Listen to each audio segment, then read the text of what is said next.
नमस्कार दोस्तों, जैसे कि आप जानते हैं अभी झारखंड के मुख्यमंत्री पद की शपथ श्री चंपाई सोरेन ले चुके हैं। इसके पहले पिछले 1 वर्षों से पूर्व मुख्यमंत्री श्री हेमंत सोरेन को गिरफ्तार करने की कोशिश ईडी द्वारा लगातार किया जाता रहा और अंत में उन्हें गिरफ्तार कर लिया है।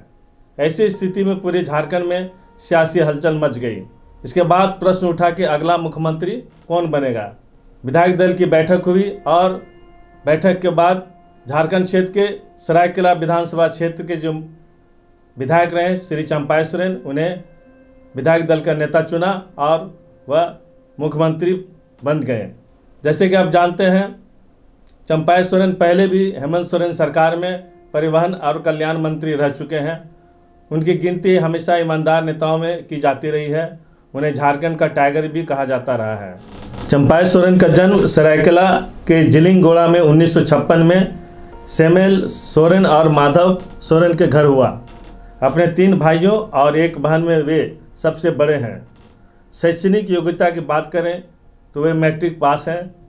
उनकी शादी मानकी सोरेन से हुई है और उनके 4 बेटे और 3 बेटियां हैं।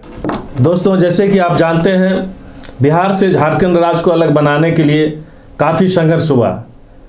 इन संघर्षों में बहुत सारे नेताओं ने भाग लिया, जिसमें सबसे प्रमुख नाम रहा शिबू सोरेन का। शिबू सोरेन झारखंड राज्य के लिए हमेशा संघर्ष किया और चंपाई सोरेन उन्हें हमेशा साथ दिया। इस बीच झारखंड मुक्ति मोर्चा कई बार टूट का शिकार भी हुआ, लेकिन उन्होंने कभी भी शिबू सोरेन का साथ नहीं छोड़ा। 1991 में पहली बार सरायकेला विधानसभा से वो निर्दलीय चुनाव जीते। इसके बाद वो जेएमएम में शामिल हो गए।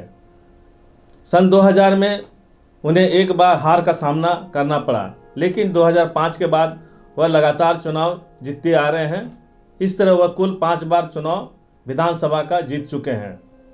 कोल्हान क्षेत्र में भी इस बार 2019 के चुनाव में उनकी बहुत महत्वपूर्ण भूमिका रही, जिसके कारण कोल्हान क्षेत्र में पूरे जेएमएम का राज स्थापित हो गया। दोस्तों, वीडियो की शुरुआत में ही मैंने कहा था कि श्री चंपाई सोरेन झारखंड राज्य के मुख्यमंत्री कैसे बने और मुख्यमंत्री बनने का राज क्या है। जैसे कि आप जानते हैं श्री चंपाई सोरेन सरायकेला विधानसभा से लगातार 5 बार जीतते आ रहे हैं। आखिर इसका राज क्या है?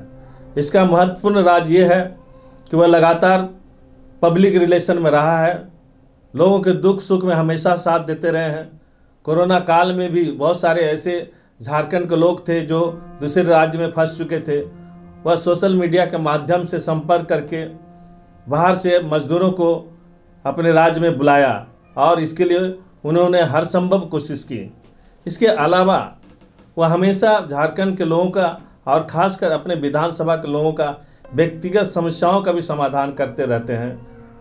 कभी भी किसी भी तरह की ज़रूरत होती है, चाहे आर्थिक सहयोग की ज़रूरत हो या किसी और तरह का सहयोग की ज़रूरत हो, वह हमेशा उनके समझ मौजूद रहते हैं। चंपाई सोरेन शिबू सोरेन के तरह संथाल आदिवासी हैं। आपको मालूम है कि शिबू सोरेन का जो क्षेत्र है, राजनीतिक क्षेत्र, हमेशा संथाल परगना रहा है और संथाल परगना में संथालों का वर्चस्व रहा है। लोग ये भी समझते रहे हैं कि झारखंड मुक्ति मोर्चा का जो क्षेत्र है या वर्चस्व है वो बराबर संथाल परगना में ही रहता है। लेकिन इस बार चंपाई सोरेन ने पूरे कोल्हान क्षेत्र में जेएमएम को जीत दिला करके जेएमएम को कोल्हान क्षेत्र में स्थापित किया और इस कार्य में उनकी योगदान काफ़ी अहम रही।